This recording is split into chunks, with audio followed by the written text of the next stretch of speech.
Загадениот воздух ги наполни ординациите. Мета на смогот и маглата, освен хронично болните, се и здравите граѓани.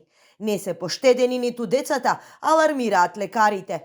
Интензивна кашлица, малаксаност и болки во градите – тоа се најчестите симптоми на кои се жалат граѓаните. Големата концентрација на штетни материи во воздухот се добра подлога за појава на голем број на кардиоваскуларни и белодробни заболувања. Сите елементи кои што го имате на загаден воздух придонесува да не дојде до размена на кислород и на сето оно што можеби за подобро функционирање на дишните органи. Така да такво едно белодробие на луѓе што живеат во околина каде што воздухот е загаден представува добра подлога да се развие едно белодробно заболување, астма, хоп или пневмонија.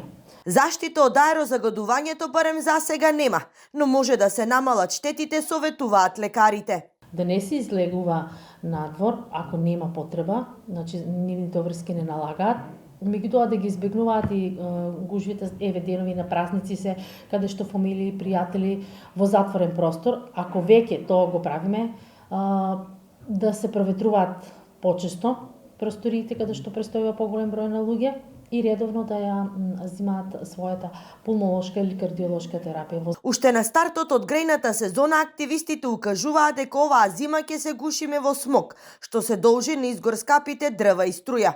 За граѓаните да ги затоплат своите домови не бираат начин, па во своите печки на дрва согоруваат се и се што.